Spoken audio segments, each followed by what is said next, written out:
On the Couch, together with Lately in Land and Housing, is a weekly show that discusses current affairs in political landscape pertaining to housing, evictions, equitable access to land, tenure security. Today we will discuss why rent or buy and the specifics when it comes to government entitlement. Assalamu alaikum and good evening. I'm Farida Rabia Nsoki Nzinzi, and this is On the Couch, where you hear the difference.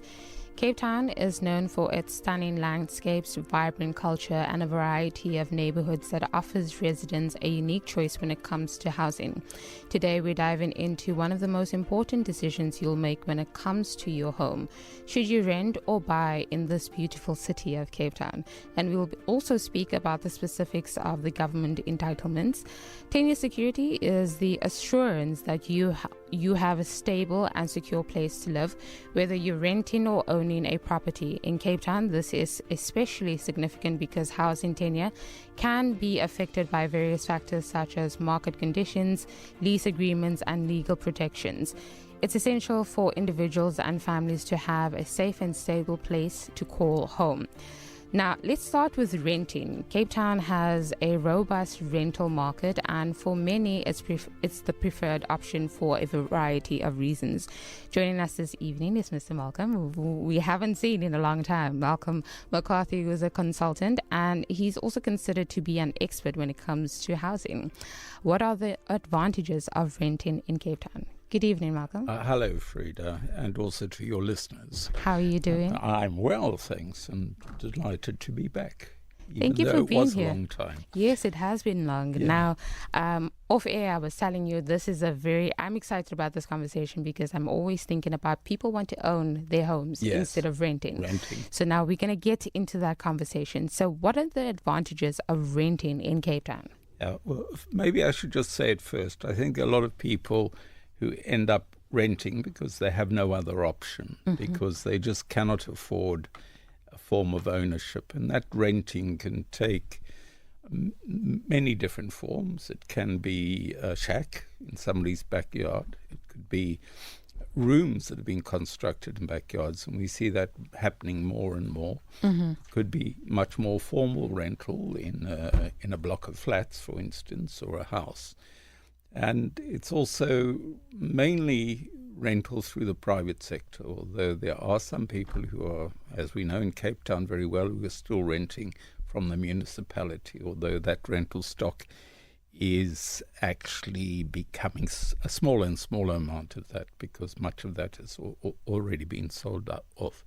But if you have a choice, so that is, they potentially could own, what are the sort of factors you must consider? And one of the things is that renting, if you're only in a place for a relatively short time, renting can be a much better way of actually using the money that you have for housing, because it means that you're able to get up and move and you're not tied to one particular property. So that's another advantage of renting, is that often you might want to live in a better located space than you're able to afford in which to purchase. But it might be easier in those circumstances to rent in that particular place. And that can have all sorts of savings as well, because it means if you're closer to, let's say, your work, or you're closer to other important community facilities, that you don't have the same costs of transport and things like that. But if you are in rental accommodation, it's one of the things that you don't have to worry about is our repairs, because in terms of the Rental Housing Act, they are the responsibility of the landlord unless there's a very specific other agreement. Means you don't have to worry about the extra cost of those things. Also, although some of those costs are built into your rental, and that also. So there are people who, even though they could afford to actually own, could make the choice, no, I don't want to do that. I want to rent. Because of this, flexibility It's of the movement. flexibility, the fact that you don't have to worry about the physical parts of repairs on the buildings. Location, that you might have a much better location if you rent than if you were going ahead and buying. But I want to stress that for so many people in Cape Town, there is no option. They end up having to rent because they don't have the opportunity of being able to own. I think that's also important, because you think of renting, and even from the benefits that you mentioned, if we are looking at someone who's earning below average, they are still limited to certain luxuries, if we should put it that way, like maybe being near to work, or being near to facilities that make them feel whole, make them feel better, or whatever it might be. So there are still some challenges when it comes to renting, and also speaking to the fact that renting in itself might mean that you can't afford a home, and therefore you have to make some tough decisions. Decisions, exactly. But I mean, I think the important thing about renting, if you are renting, you must, as far as possible, make sure that you have a good, strong rental agreement with your landlord. Because don't forget, there are protections for renters under the Rental Housing Act that we have in South Africa. And under that act, anybody from whom you're renting is obliged to actually provide you with a written lease agreement. And that lease agreement must meet all the conditions of the Rental Housing Act as well. And in most instances, particularly in the formal sector, this is actually happening. But in the less formal sector, like backyards and in some of the rooms that are being built in backyards, often there is a far less formal agreement. It's a very informal agreement. However, that particular form of rental is actually covered by the Rental Housing Act as well. So you can exercise your rights in relation to that. Let's talk about some of those the conditions that a Rental Housing Act might have, just so that we have some background. Yeah, well, the Rental Housing Act would define the roles and responsibilities of both the landlord but also the tenant. They would define what length of time the person would be able to actually live in the property. They would define the rental that the person was expected to pay. If there were any extra additional charges, those would have to be defined in the Rental Housing Act. And the right of a tenant to give notice that they were leaving, but also the right of a landlord to give the tenant notice as well are well defined within the Act. And all of those should be covered in any tenancy agreement or lease agreement that you might have with your landlord. And I think that's important, because so for the one who has the means and is saying, I want to be flexible, I don't want to own a home, I'm not really thinking about that, I'm close to work, I'm close to transport, or I'm close to community centers and things like that, that's easy for me. I love the location, that the air is fresh and all of that good stuff. So for that person, it's still important to have the conversation with your landlord and stipulate what you need to know, what the landlord needs to know. Now, when it comes to informal renting, how does that conversation actually happen? Especially if I don't know that there's a rental act, I don't know what the laws are, I'm just looking for a place to live at this point. Yeah. Well, the fact is that the Rental Housing Act also applies in those circumstances. But we all know that generally there isn't a formal written agreement in these circumstances. There's usually at least a verbal agreement, or if there is a written agreement, it's very, very limited. The interesting thing is that once the landlord starts accepting your rental, takes your rental, they are actually giving you a right to actually live in that space in terms of the Rental Housing Act. And so all the conditions of the Rental Housing Act would apply. The difficulty is making it apply. If in the instance where there is a dispute, very often there's no disputes. It works quite well on that more informal basis.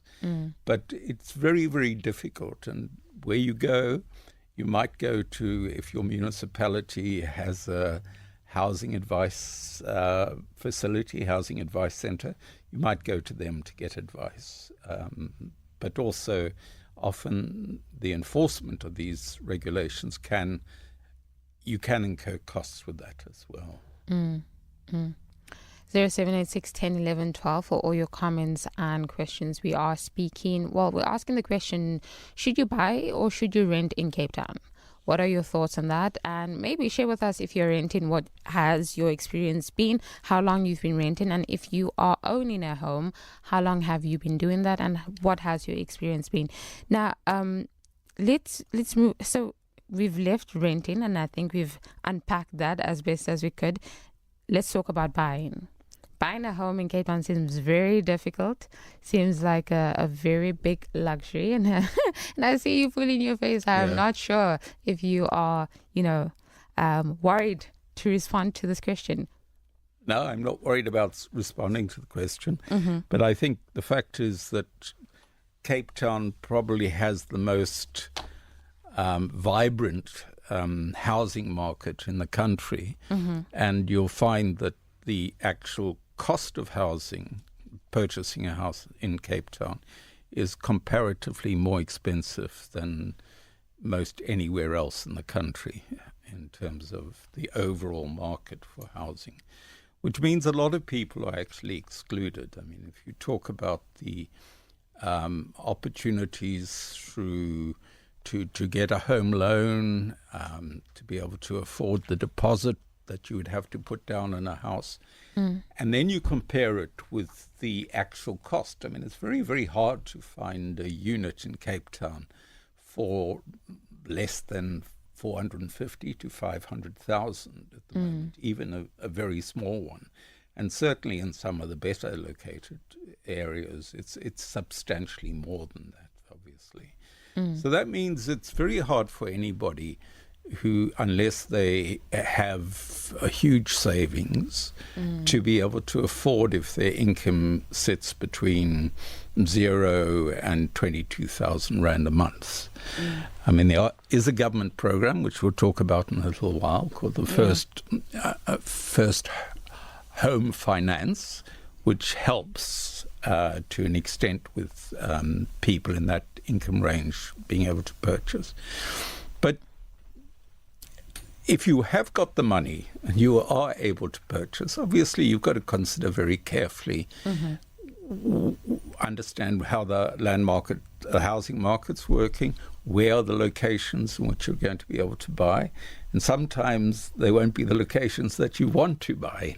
They'll be the locations in which the housing is actually affordable. Then you've got to work out in the longer term where you're going to get the financing. And part of it, obviously, if you've got savings, that does help.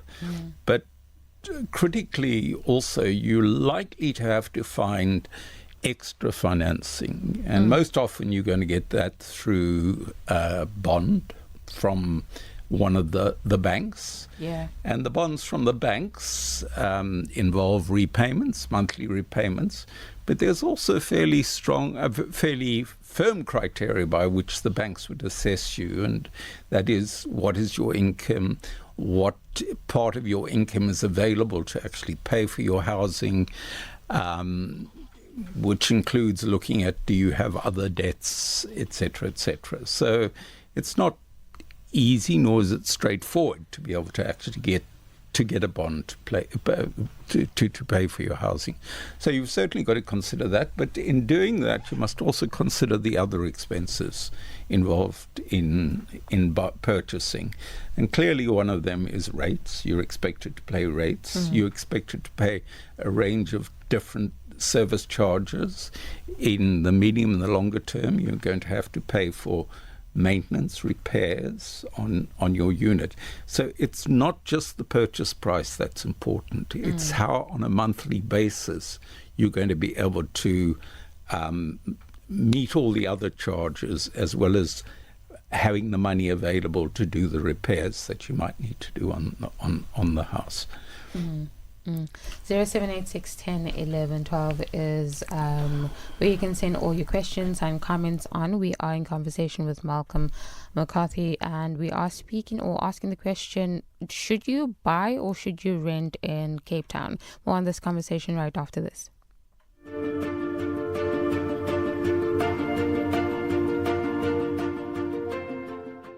On the couch together with Lately in Land and Housing, your weekly show that discusses current affairs in the political landscape pertaining to housing, evictions, equitable access to land, tenure security. Today we are asking the question, why rent or buy, and the specifics of the government entitlement in Cape Town.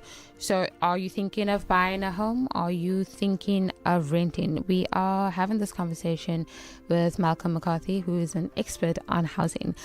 Before the break, Malcolm was speaking about buying, but I feel, as I understood the conversation as we were going, it seems that I got a lot of disadvantages, more like precautions, let me put it that way. Yes. If you are considering buying, especially in a city like Cape Town that is, maybe a very luxurious city, you might want to consider all the factors that contribute to that.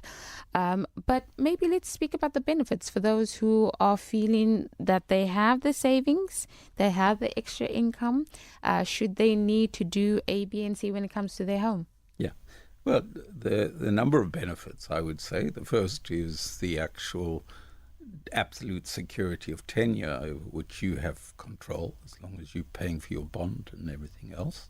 Secondly, it's your home, so you can do things to it which you wouldn't be able to do if you were renting, to make it feel like your home, so that you know, in terms of not only furnishing but any ways in which you lay out the house, the ways you paint the house and everything else, all of those things are very, very useful. The third thing is that it is an asset. So, and because in Cape Town generally the prices of properties have been increasing over a number of years, it means that the money you're putting into it is potentially growing in the longer term. Now, this isn't so in all the cities in South Africa, but it certainly is so in Cape Town.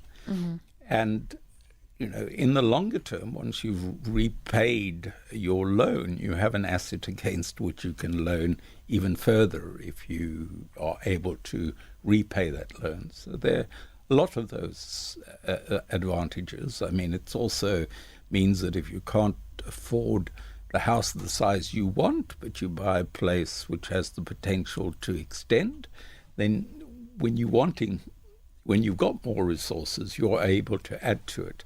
These are things that you wouldn't have if you were actually renting. 07861011112 for all your comments and messages or questions. There's a listener saying, Salam, I want to rent out my place, but I'm very, very scared because the tenants has more rights than us. I'm scared if I rent out and the people doesn't want to pay the rent and they don't want to move out. What is the best way to rent out? Must I go through an agency that collects my money, and does the agency have the right to throw them out if they don't pay? I've heard so many stories of tenants that doesn't want to pay and they don't want to move out. I've heard of a neighbor that bought a house, but he couldn't get the people out. They didn't pay for more than 2 years. He went to court with them for 2 years trying to get his house. Only after 2 years did he get his house. What if you don't have money for lawyers to go and get your home back? That is the critical question if you are or wanting to become a landlord, is that you have a certain amount of protection within the Rental Housing Act.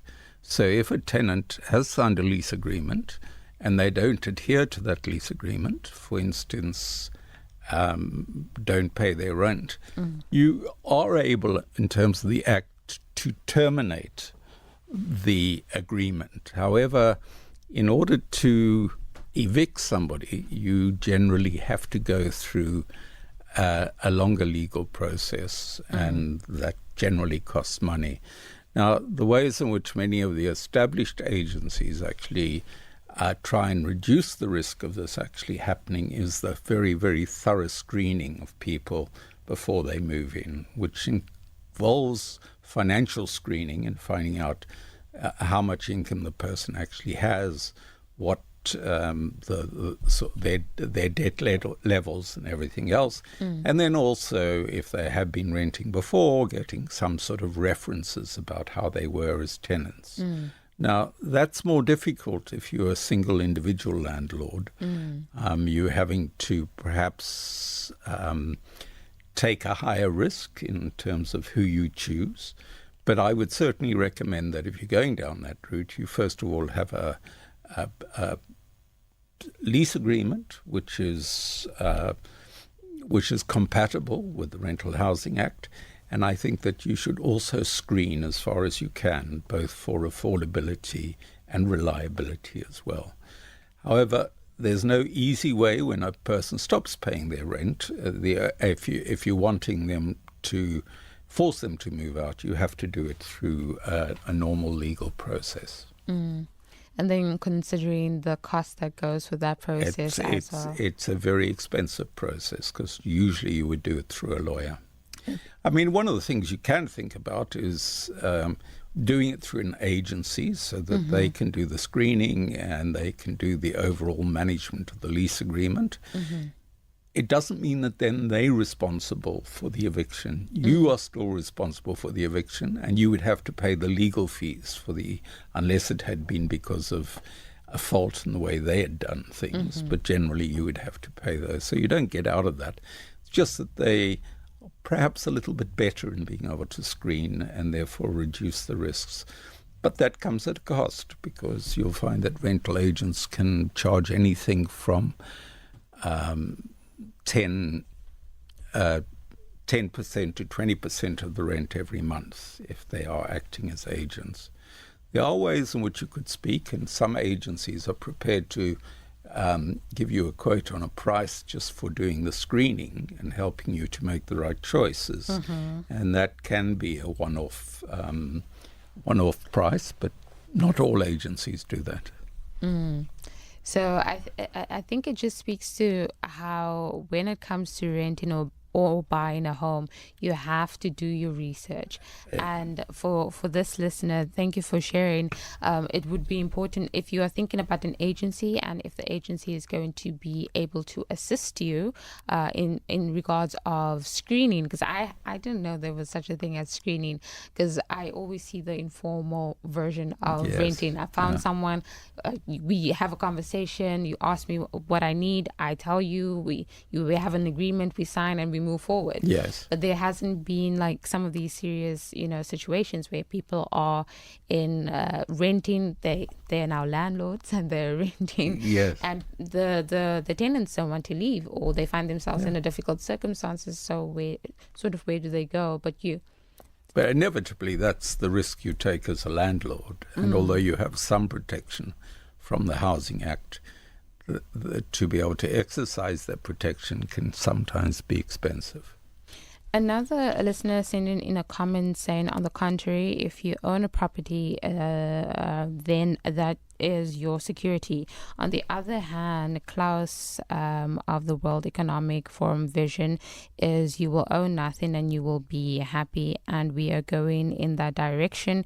If you look at the Reserve Bank, the repo rate, which makes it almost impossible to buy and own property, which means people are forced to rent.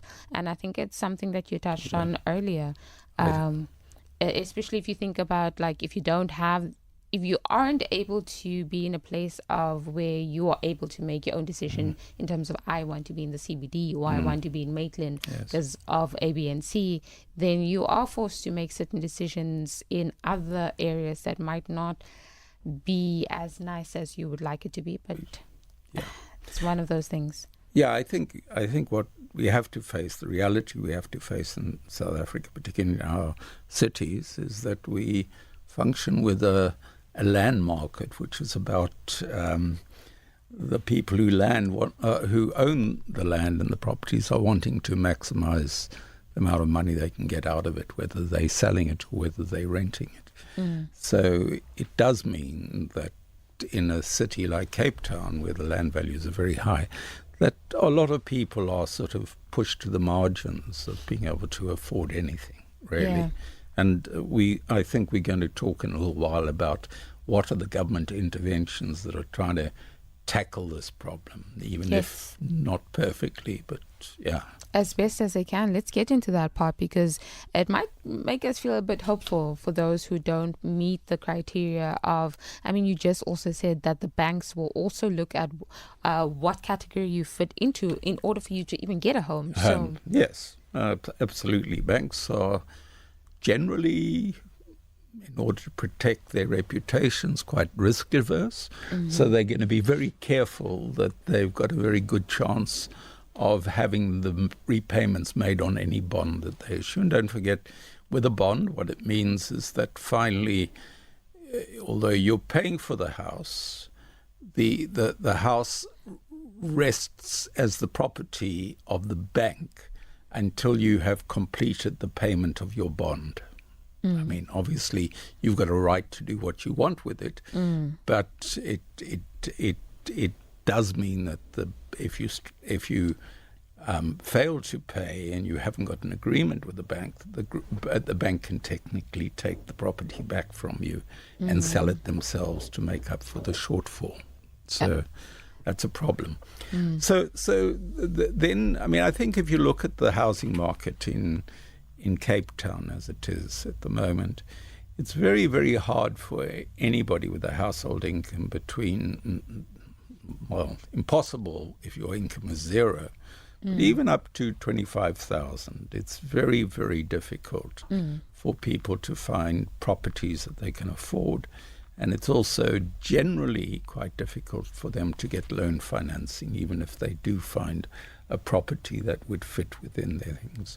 So from a purchase point of view, the government has some interventions which are intended to try and help people in that income bracket from 0 to 22,000 to be able to own a house. We'll deal with owning first, and then we'll talk about rental afterwards. And the first one is people called BNG, and often people refer to this as free houses. And this is really a subsidy that government allocates, which gives people a service piece of land, and also with a structure which is usually around 40 square meters or so. And government says that it's actually produced over 4 million of these since 1994. However, not all of those are in particularly well-located areas, and there is a huge demand, obviously, and it's particularly targeted at people whose income is less than 3,500 a month. And anybody who's employed in Cape Town is likely to be earning more than that, so they wouldn't be eligible for it. But also, the government is starting to cut back substantially on using this particular program. So now it's turned much more to serviced sites or targeting completed top structures or houses to those people who are either pensioners, have disabilities, or are military veterans. Now, the City of Cape Town has a waiting list, and I think that waiting list is incredibly long. I don't know the details of it.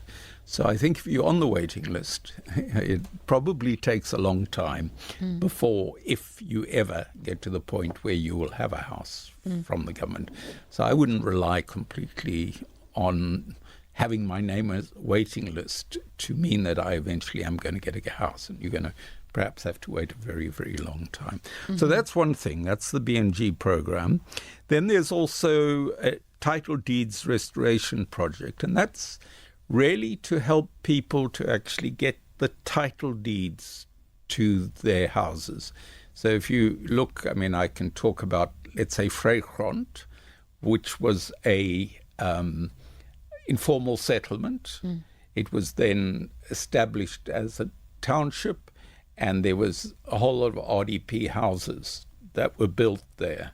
But when the houses were handed over, all the conditions were not yet there to allow them to get the title deed, which is the from the deeds office, which states this is owned by me. And if you're going to be able to trade or sell your house on a formal basis, you need to have those sorts of papers. So the government, and there are a lot of those informal settlement upgrades, and even some of the B&G programs, where they haven't set up all the conditions for people to actually get their documentation. So that program is to help to do that, so that more people can have the piece of paper that says, I own this property. Okay. So then, and perhaps this is at the moment in the discussion about buying, the most relevant program. It used to be called FLISP, and people might have heard of it. It's now called the First Housing Finance Program.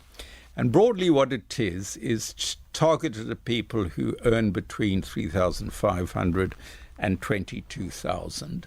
And it's geared towards making a contribution to their purchase of a home. This has to be, you have to be either a permanent resident or a citizen of South Africa. You have to be over the age of 18. You can't have benefited in the past from any government subsidy for housing, etc., etc. There are a number of different conditions that you can see on the website if you just go and ask for FLISP or FHF. Now, the point about this is the subsidy is on a scale depending upon what your income is. So if your income is householding of 3,500, you will qualify for approximately 136, 140,000 rand towards the actual cost of the property. If your income is at the top end, 22,000, you'll be able to get maybe 36,000 rand.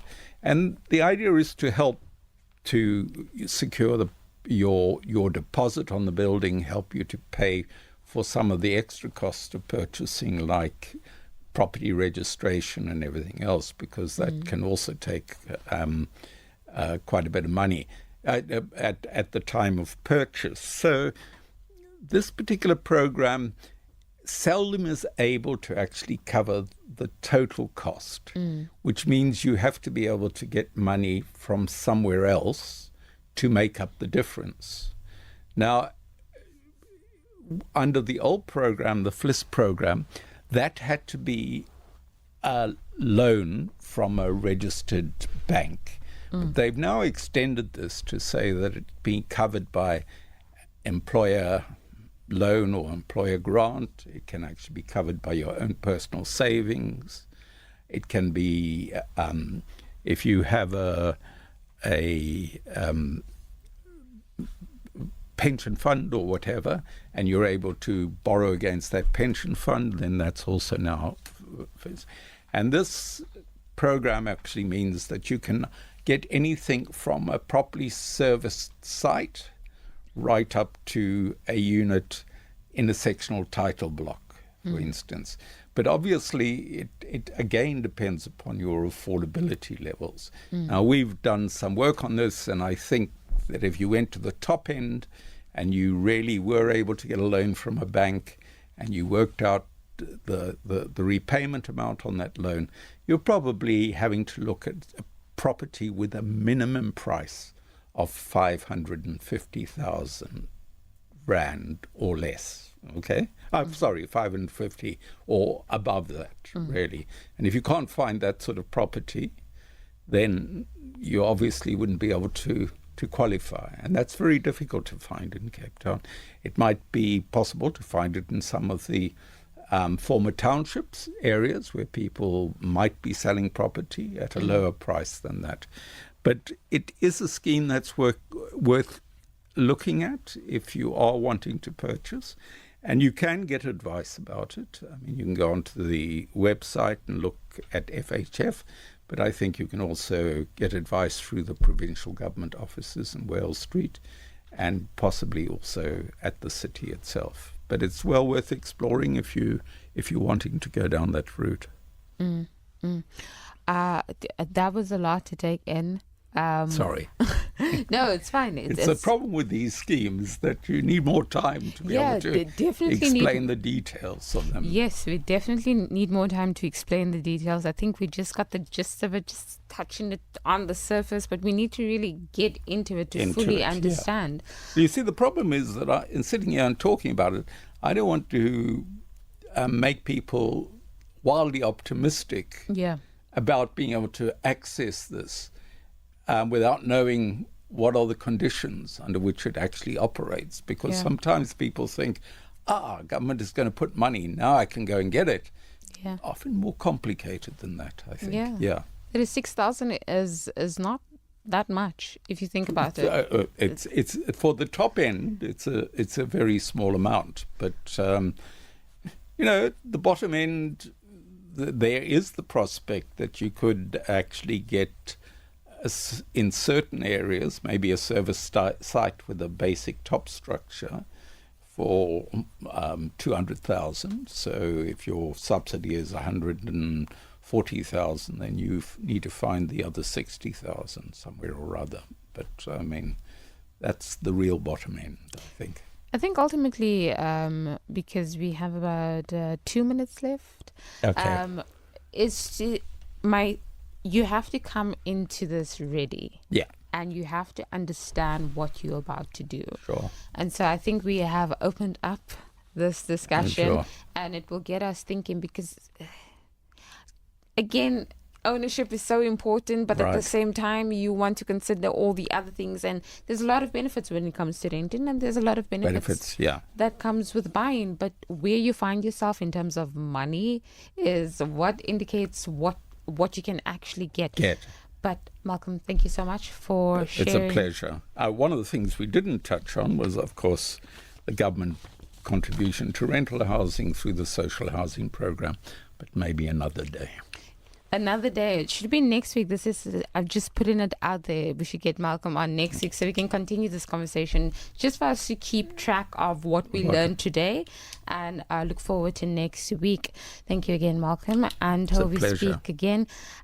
For all your insights, if you have any questions with regards to housing, renting, concerns about tenants and anything related to housing and all of that, you can definitely send Difunakwazi an email on NULAW center@nu.org.za.